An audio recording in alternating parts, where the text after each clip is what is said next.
Recently, Nintendo unveiled their Nintendo Creator Program for YouTube. Previously, if you upload game footage from a Nintendo game, it would usually be copyright claimed by Nintendo.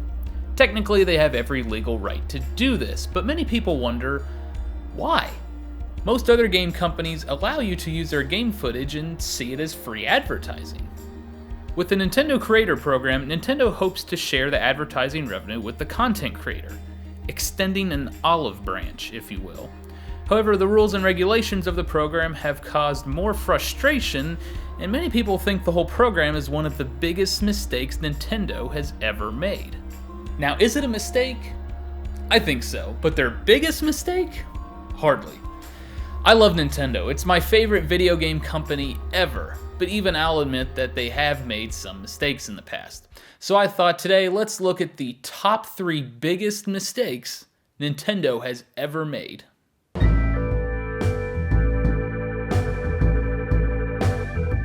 What is the Virtual Boy? Is it a toy? A video game console? Well, Nintendo wasn't really sure. Nintendo treated the system as the successor to the Game Boy, and hoped that it would revolutionize the video game world with its 3D technology. Instead, the Virtual Boy was a complete disaster. It had ugly colors, tons of health warnings, and a steep price tag. Only 22 games were ever made for the Virtual Boy, and Nintendo spent a ton of money developing the system and marketing it to the public. It was discontinued in less than a year, and is one of the worst-selling video game consoles of all time. While that alone is embarrassing enough, the biggest loss was its creator, Gunpei Yokoi.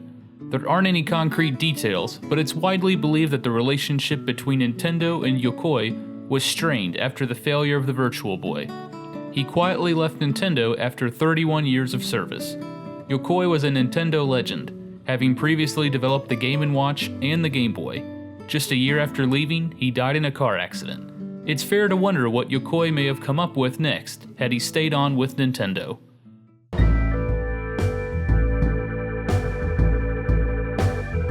This was a tough inclusion, as I love the Nintendo 64 and its library of games. But Nintendo's decision to stick with cartridges was not good for business, and ultimately hurt the company in the long run. Nintendo's mindset was that cartridges would lower the cost of the Nintendo 64, eliminate load times, and reduce pirating. Developers felt different. Making a game on the Nintendo 64 would be a gamble. Each cartridge cost them $10 to produce and had to be purchased through Nintendo. If the game didn't sell well, they could potentially lose money. CD-based games, on the other hand, cost less than $1 to produce and didn't have to be purchased through any specific company. CDs could also hold a lot more data and allow developers to implement full-motion video and digitized audio. Nintendo didn't budge. Their plan backfired. Nintendo's relationship with third-party developers was already shaky following strict rules and regulations on the Nintendo and Super Nintendo, but this was the final straw. Many third-party developers switched to the Sony PlayStation. The most famous? Squaresoft. The company moved Final Fantasy VII to the PlayStation, where it became a huge success and reinvigorated the RPG genre in North America. Besides that, Nintendo 64 games were sometimes twice as expensive as PlayStation games. For the first time ever, Nintendo did not have the best-selling home console. The Sony PlayStation sold over 100 million units, while the Nintendo 64 sold about 32 million units. The effects of this decision can still be seen today, as third-party support on current Nintendo consoles is lacking compared to others. Oddly enough, the PlayStation is involved in another Nintendo mistake, and probably their biggest.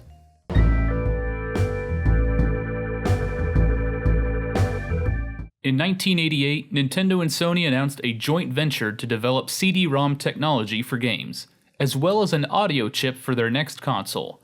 They eventually worked out a plan to develop a game system that would play Super Nintendo cartridges and CD-ROM games, dubbed the PlayStation. 2 words.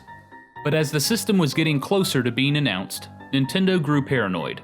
Sony would have complete control over all of the CD-based games, including licensing and manufacturing. They feared Sony would use the console to force its way into the video game industry. Nintendo secretly made a deal with Sony's rival, Philips, to develop a CD-based add-on for the Super Nintendo. Nintendo would retain all the rights to the games, and in exchange, they would allow Philips to use Nintendo franchises on their own console, the CDI. At the Consumer Electronics Show in 1991, Sony announced their plans for the PlayStation. The very next day, Nintendo threw a wrench into those plans and announced they were working on a CD-based add-on with Philips. Nintendo completely humiliated Sony. In response, they formed Sony Computer Entertainment and began plans to release the PlayStation as their own console. They removed the Super Nintendo cart reader and the space in the name and released the Sony PlayStation a few years later. As for Nintendo, the CD-based add-on for the Super Nintendo was scrapped, but Philips was still able to use Nintendo characters for their CDI games. They were embarrassingly bad, and Nintendo refuses to acknowledge their existence today. Essentially, Nintendo's debacle with Sony created their most dominant rival, the PlayStation, which makes it the biggest mistake Nintendo has ever made. For more information on the Virtual Boy, I actually did a full video on it, so you can check that out by clicking right here. As for the Nintendo PlayStation, there's a lot more to talk about, so we'll save that for another time. I'm sure you have a differing opinion on Nintendo's biggest mistakes, so if you do, leave your top 3 in the comments below. That's all for this episode of Gaming Historian. Thanks for watching.